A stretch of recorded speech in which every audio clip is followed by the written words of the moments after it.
Welcome back to Trove One, everybody. Today's a little different. We got the truck bed trailer, a couple canoes, we got the kids' kayaks, and we are out at the Buffalo National River. We're gonna go for a short float. We're kind of wanting to experiment on floating with the kids on really tame water because rapids are dangerous with kids.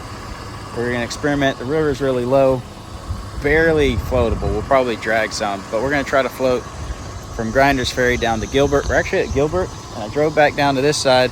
Now I gotta drive back through some sand, and I don't know if we're gonna make it. We might get stuck with the trailer and the Suburban and not being aired down, but we'll find out. We're gonna try to go up. We dropped the truck off down here. We're gonna go up to the other side and put in and try to float and get, we floated a lot of times, but not with the kids on the river, so should be interesting.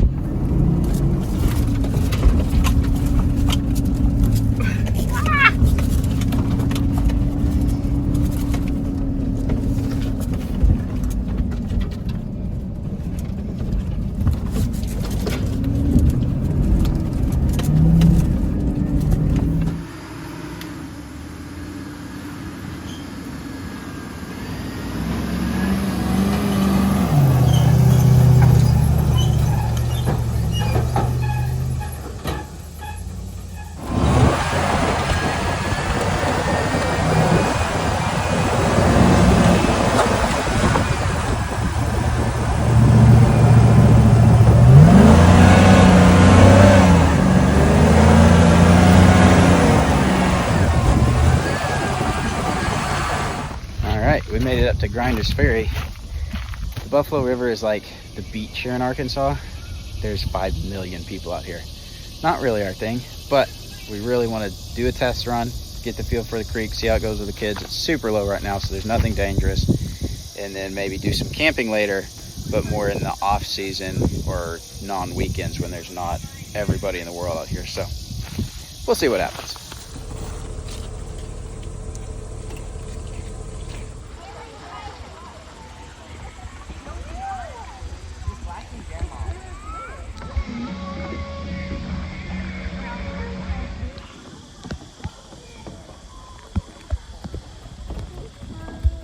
All right, we're on the river.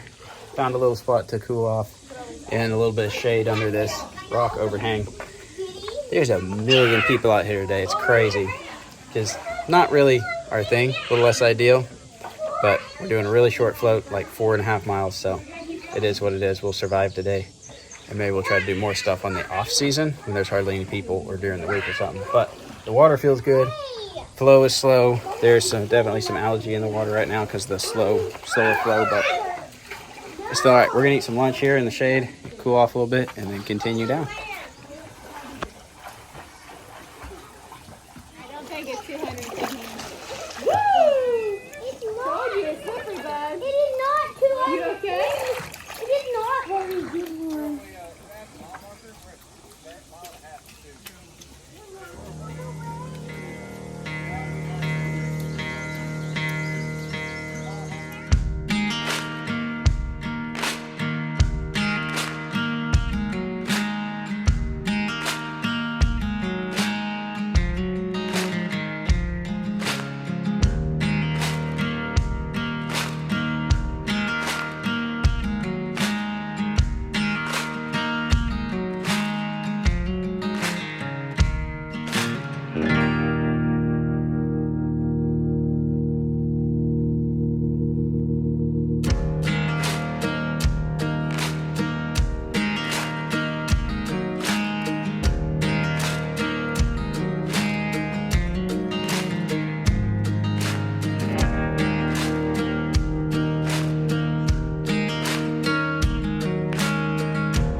We have made it down to Gilbert, to the landing. We're creating some shade from the canoe here for some of the kids. Sarah's taking the truck that we left here earlier back to get the Suburban and the truck bed trailer. So she's going to switch vehicles, and then we'll come pick us up, and then we'll go back and grab the truck after that. So it's kind of a pain shuttling yourself sometimes, but it works, especially since we don't have two vehicles. Well, we have two vehicles that can haul everybody, but we don't have car seats, for two car seats for everybody. So we just have to shuttle things. Yeah, I'll get it in a minute. But we're having a good time. Just waiting on Sarah to get back. Alright everybody, we've gotten the boats picked up, we got everybody picked up, we picked up the other truck, so we're headed home. So that's the wrap to this adventure. I'm gonna kind of go over our trip and talk about some stuff about canoeing and kayaking with kids and why you haven't seen it more on our channel, and just some stuff that, maybe some tips and tricks, some things to think about before you do it with, especially with young kids. So I'll probably do that at home later, but we're gonna call it for right now, but I'll add that on to the end of this video. Alright guys, like I said, I want to kind of talk about floating and creek stuff and water stuff with kids, because obviously we want to go out and have fun with the kids, but we want to be safe. And Sarah is going to talk a little bit about doing it pregnant, because that can also be a safety thing as well. So let's just hop right into it. We haven't made any notes, we're just going to talk. And you can leave if it's boring. So we haven't really done that many water activities with the kids other than paddling like kayaks and canoes on lakes. We haven't done any creeks. Sarah and I, kind of our background on it, I've been canoeing for years and got into kayaking more in the last 4 or 5 years. And we've done not a lot. We're not like super experienced, but we've done a fair amount of like up to low class 3, class 2, quite a bit of class 2, and a little bit of class 3, like when the water's really up. We've floated Big Piney a lot. We've floated the Mulberry. Local creeks to us, we've got a fair amount of experience floating those in canoes. Most of the time, us in a canoe. And then I've also done some in the kayak. Sarah doesn't like kayaks as much. She prefers the canoe over the kayak. Why do you prefer canoe over kayak? You do all the work. I do all the work. And you steer. Yeah, the person in the back of the canoe steers. I'm always in the back pretty much, unless I make her go in the back to practice steering. But that's why she likes the canoe, because she can relax in the front. You don't have to think. No observation. Yeah. But we love floating the creeks, especially when the water's up. We like the whitewater stuff. But I've spent enough time on the water that it's one thing that actually makes me really nervous doing it with the kids, because it seems like every year there's a story of a younger child drowning on a creek. Things just happen, and a lot of times they're just legitimate accidents, and things just happen. So no, I'm not saying those people shouldn't have been out there or whatever, but it's just something that scares me, because water is so powerful, and by the time something happens, by the time you get back to where it happened, if you're past them or whatever, the water's moving, especially in whitewater where you're moving along.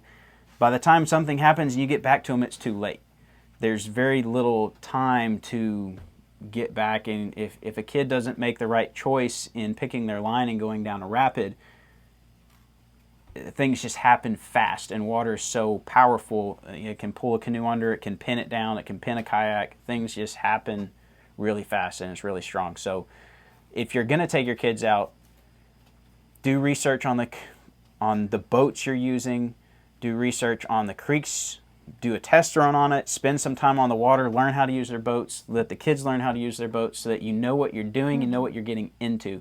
We floated the Buffalo on a class 1, maybe class 2 when the water's up type area. That's what we just did with the kids, and the water was very, very low.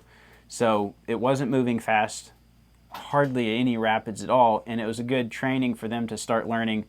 I was able to look ahead at the creek and tell them, okay, watch ahead, look at this rapid. Okay, you see this tree that's hanging out over the rapid. That's a snag. You need to kind of choose this line, place yourself in a way to where you can go around that tree and you don't get caught. A tree hanging out in the water can be very, very dangerous, especially when the water's up, because you can go into that tree, you can get pulled under, your boat can get pinned, you can get pinned with your boat. So there's a lot of things that can happen. So it was a good training experience for them to start reading the creek, reading the, where the best spot is to go down a rapid. So I was able to begin to teach them some of that, but we still don't want to take them on as much as I'd love to. I'm looking forward to being able to take them on faster water, the really fun stuff where you're moving and you're dealing with waves coming over the boat, and when it gets really fun. But we want to be safe and always wear a life jacket, that kind of thing. With the kids especially, we don't always wear life jackets on. We probably should be, but this trip was very manageable, very safe. We knew what we were getting into. We knew what our capabilities were. So just consider all those things if you're going to go canoeing or kayaking with your kids. And the distance. We did about 4.5 miles is the stretch that we did. And all of the kids that were paddling were beginning to get tired by the end of that. We're planning to do a longer trip and do like an overnight, maybe 10 to 15 miles, and split it up over 2 days and do an overnight and camp on the creek. But they're going to get tired paddling, especially if they don't do it very much. So keep that in mind. We ran across, there were so many people on the creek when we went because it was popular. It's a popular place. But there were a lot of people that you could just tell were not prepared. People that didn't know how far they had to go to the takeout. They had no idea if it was a mile or 10 miles. And didn't have water, looked like they were getting dehydrated. And just, there's a lot of things, and it's just like, this is how people die. It's how you drown. So take that into consideration. Be safe. Have fun doing it. And just do some research and make sure you're being safe on it. It's just the big thing. So, and then also besides taking kids of all different ages, also the risk involved being pregnant and doing canoeing and kayaking activities. Yeah. Be safe with that. Typically, I just avoid everything. I'm a little bit of I veer towards the just air of caution, I guess. We've lost kids early, and so miscarriages. Yes, miscarriages. Like early miscarriages. And I really don't think it was due to anything we did, but because I have a little bit more of a sensitivity to the possibility of it, so we just tend to avoid anything that's super active, that has too much of a potential of impact. And so you're not supposed to do horseback riding. It's like, well, you're not supposed to do horseback riding. How much of a jostle is, the waves or the currents if you get thrown? And so we're like, well, we just won't. And so, but we did this one. It wasn't like it was anything bad, very obviously. Gentle, no big rapids. When you get into whitewater, it's getting a lot more. And right. There's people that do it. Yes, and they are. And they've talked to their doctor. They know, or I assume they have. Talk to your doctor. They clear you for the activity. If your doctor says, hey, it's okay, and you feel comfortable doing it, and it's something that you've done before, and so you're experienced, go for it. But otherwise, I personally just don't. Now, that's why we hike. That's one of the reasons we hike a lot. It's because it's something I enjoy, and I don't feel like it has a risk factor. It does. I mean, if we were to just like fall off the cliff or something, but just walking doesn't have so much of a risk factor for the child in vitro. So that's what we do. We enjoy it. Yeah. Just staying safe, stay educated, do what you think's safe. We're not doctors. We're not going to tell you what to do, but just be safe, because there would be nothing worse than losing a child or serious injury or something on a creek, or any of the adventures, hiking, everything. You want to be safe. Stay within your, you can challenge your comfort zone, but don't do dumb stuff. Be smart. Keep your kids safe. Anyway. Sure. I think that's all we've got. We had a lot of fun. We're going to have fun doing more stuff. And so we like to say, embrace the chaos. And if you want a Camping Plus Children Equal Chaos shirt, you can get our merch at 3strandapparel.net. That's all we got for today. So, thanks for watching, and we'll see you next time.